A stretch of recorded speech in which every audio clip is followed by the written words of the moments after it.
ಇನ್ನು ಮಂಡ್ಯದಲ್ಲಿ ಸಂಸದೆ ಸುಮಲತಾ ಅವರಿಗೆ ಟಿಕೆಟ್ ಕೈ ತಪ್ಪಿದ ವಿಚಾರಕ್ಕೆ ಸಂಬಂಧಪಟ್ಟಂತೆ ಕೂಡ ಸಚಿವ ಚಲುವರಾಯಸ್ವಾಮಿ ಅವರು ಮಾತನಾಡಿದರು.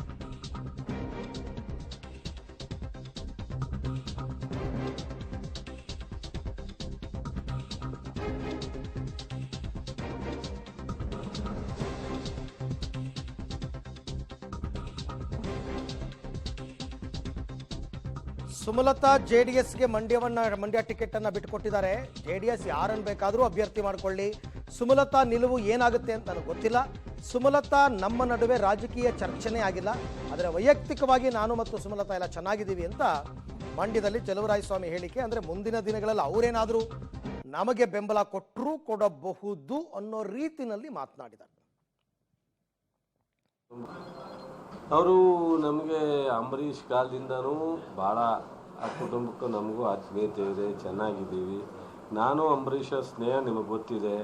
ರಾಜಕಾರಣಕ್ಕೆ ಇಲ್ಲಿ ಮೊದಲನೇ ಬಾರಿ ಲೋಕಸಭಾ ಸದಸ್ಯರಾಗಲಿಕ್ಕೆ ನಾವೆಲ್ಲ ಹುಡುಗರೇ ಹೆಚ್ಚಿನ ಕಾರಣಕ್ಕೂ ಜವಾಬ್ದಾರಿಗಳು. ಶಿವಾನಂದ್ ಇರ್ಬೋದು, ನಾನಿರ್ಬೋದು, ನಮ್ಮ ಪುಟ್ಟರಾಜ ಇರ್ಬೋದು, ನಮ್ಮ HV ರಾಮು ಇರ್ಬೋದು, ಜನತಾದಳದ ಅಧ್ಯಕ್ಷ ರಮೇಶ ಇರ್ಬೋದು, ನಾವೆಲ್ಲ ಅವತ್ತಿಂದನೂ ಅವ್ರು ಕಾಂಗ್ರೆಸ್ಗೆ ಹೋದಾಗ್ಲೂ ನಾವು ಜನತಾದಳದಲ್ಲಿ ಉಳಿದಾಗಲೂ ಸಂಬಂಧ ಇತ್ತು. ಮತ್ತು ನಾನು ಕಾಂಗ್ರೆಸ್ಗೆ ಹೋದಾಗಲೂ ಅದೇ ಸಂಬಂಧ ಇಟ್ಕೊಂಡಿದ್ದು.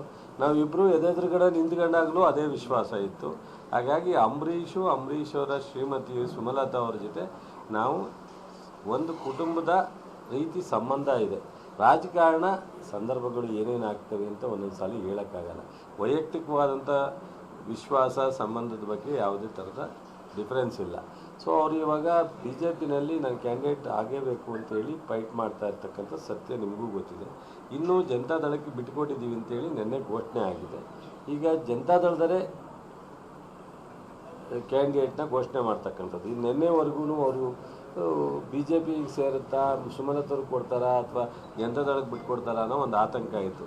ನಿನ್ನೆ ಅವರ ಪಾರ್ಟಿಯ ಮುಖ್ಯಸ್ಥರು ಕೋಲಾರ ಮತ್ತು ಮಂಡ್ಯ, ಹಾಸನ ಮೂರನ್ನು ಜನತಾದಳಕ್ಕೆ ಬಿಟ್ಟಿದ್ದೀವಿ ಅಂತ ಹೇಳಿದ್ಮೇಲೆ ಈಗ ಉಳಿದಿರ್ತಕ್ಕಂಥ ಸುಮಲತನ ಹೆಸರು ಘೋಷಣೆ ಮಾಡಲಿ ಅಥವಾ ಪುಟ್ಟರಾಜನ ಹೆಸರು ಘೋಷಣೆ ಮಾಡಲಿ, ತಮ್ಮಣ್ಣ ಹೆಸರು ಘೋಷಣೆ ಮಾಡಲಿ, ನಮ್ಮ ತಾಲೂಕಿನ ಭಾಳ ಸೀನಿಯರ್ ಲೀಡ್ರು ಅವರೇ ಇರೋದ್ರಲ್ಲಿ ಬೆಟರು ಅಂತ ಓಡಾಡ್ತವ್ರಲ್ಲ ಸುರೇಶ್ ಗೌಡ್ರು, ಅವ್ರನ್ನ ಘೋಷಣೆ ಮಾಡಲಿ.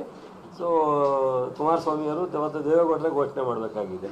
ಅದರಿಂದ ಬಹುಶಃ ಅದಾದ ಮೇಲೆ ಸುಮಲತರ ನಡಿಗೆ ಏನು ಅಥವಾ ಅವ್ರ ಜೊತೆ ನಾನು ಹೊಂದಾಣಿಕೆ ಮಾಡ್ಕೊಂಡು ಹೋಗ್ತಾರಾ ಇಲ್ವಾ ಅನ್ನೋದು ಅವ್ರು ತೀರ್ಮಾನ ಮಾಡಬೇಕು. ನಾನು ಈ ಸಂದರ್ಭದಲ್ಲಿ ಅವ್ರ ಬಗ್ಗೆ, ಯಾಕೆಂದರೆ ವೈಯಕ್ತಿಕವಾಗಿ ಅವ್ರ ಬಗ್ಗೆ ಗೌರವ ಇರೋದ್ರಿಂದ ನಾನು ಯಾವುದೇ ಸಂದರ್ಭ ಬಂದಾಗಲೂ ನಾನು ಆ ಥರದ್ದು ಮಾತಾಡಿಲ್ಲ. ಈಗಲೂ ಅವ್ರ ತೀರ್ಮಾನ ಅವ್ರಿಗೆ ಬಿಡಲ್ಲ. ಅವರೇ ಅವರು ಏನೋ ಒಂದು ದೂರದ ಆಸೆಯನ್ನು ಇಟ್ಕೊಂಡಿದ್ದಾರೆ. ಈಗಾಗಲೇ ಕಾಂಗ್ರೆಸ್ನವರು ಮಂಡ್ಯ ಟಿಕೆಟ್ ಅನೌನ್ಸ್ ಮಾಡಿಬಿಟ್ಟಿದ್ದಾರೆ. ಬಟ್ ಸುಮಲತಾ ಅವರ ಬೆಂಬಲವನ್ನು ನಿರೀಕ್ಷೆ ಮಾಡ್ಬೋದು. ಯಾಕೆಂದರೆ ಕಳೆದ ಬಾರಿ ಸುಮಲತಾ ಅವರು ಚುನಾವಣೆಗೆ ನಿಂತಾಗ ಇಂಡೈರೆಕ್ಟ್ ಆಗಿ ಇವರೆಲ್ಲ ಈ ಎಲ್ಲ ಲೀಡರ್ಗಳು ಕೂಡ ಸುಮಲತಾ ಅವ್ರಿಗೆ ಸಪೋರ್ಟ್ ಮಾಡಿದವರೇನೆ. ಹಾಗಾಗಿ ಈ ಸರ್ತಿ ನಮಗೆ ಮಾಡಿ ಅಂತ ಕೇಳ್ಕೊಳ್ಬೋದು. ಸುಮಲತಾ ಅವರು ಅದಕ್ಕೆ ಮನಸ್ಸು ಮಾಡ್ತಾರಾ ಇಲ್ವಾ ಅವರ ನಿರ್ಧಾರಕ್ಕೆ ಬಿಟ್ಟ ವಿಚಾರ.